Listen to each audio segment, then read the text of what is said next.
All right, my friends, so today we're going to be talking about the difference between model form and standard form. The first thing I want to talk about is model form. Model form is when we use base 10 blocks like these to represent numbers, or we might draw a number in model form.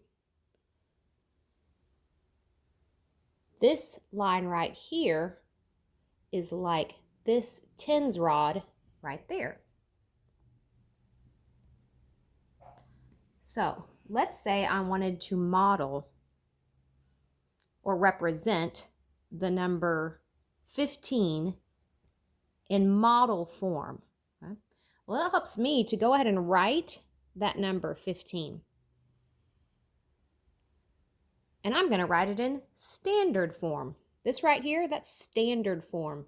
Just the normal way of writing numbers.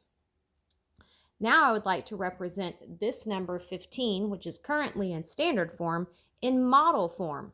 And I'm going to use base 10 blocks to do that. So when I look at the number 15, I notice that there is a 1 in the tens place.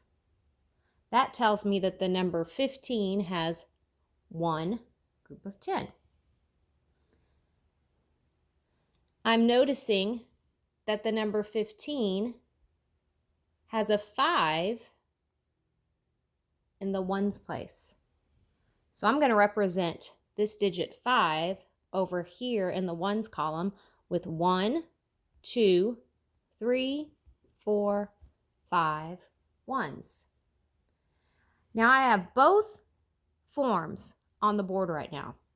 I have both standard, which is the normal way of writing a number, and then I have model form. And in this case, I'm using objects to represent the model form number of 15. So again, here I have standard form, just the regular way of writing a number, and model form using these base 10 blocks. Let's try that again.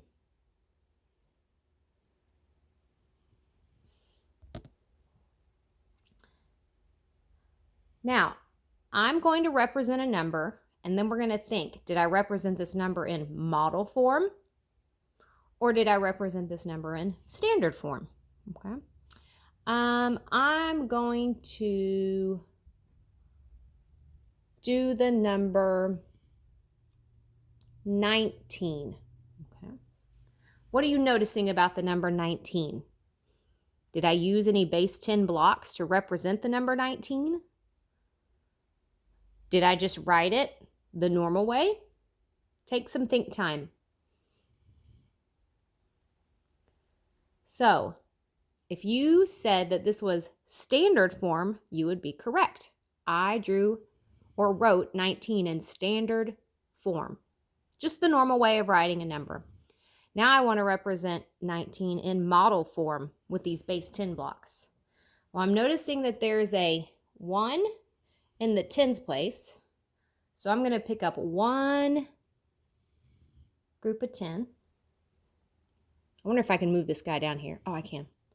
And then I'm noticing, well, you tell me, what number do you notice in the ones place?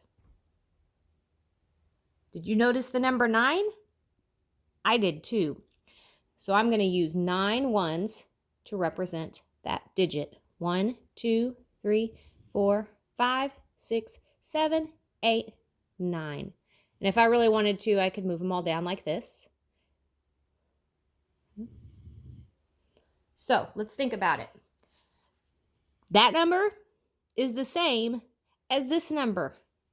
I just showed them in two different ways. At the top, I showed it in standard form. And at the bottom, I showed the same number in model form. And what's cool about that is that there's more than one way to represent or show the same number. Let's do one more together. Let me go back home. Go back to my workspace. Okay. This time, I think I want to represent this number. 4, 5, 6, 7, 8. Okay.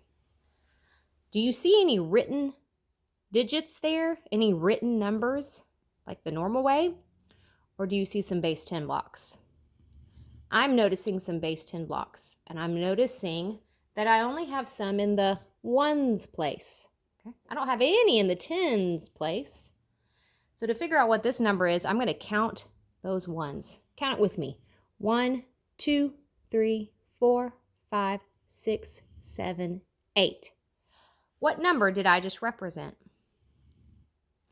I represented the number 8 in model form. Now I'm going to represent the number 8 in standard form, just the normal way. Just writing the number 8. So let's think about it. Both this and this represent the same number. They represent the number 8. He represented it one way, she represented it another way. So let's look at this one. Is this model or is this standard form? The cubes in yellow. Okay. This is model form. And then down here, where I wrote it just like normal, that would be standard form. Oh, my handwriting's not so good. All right, my friends. Good job, learners. I'll see you next time.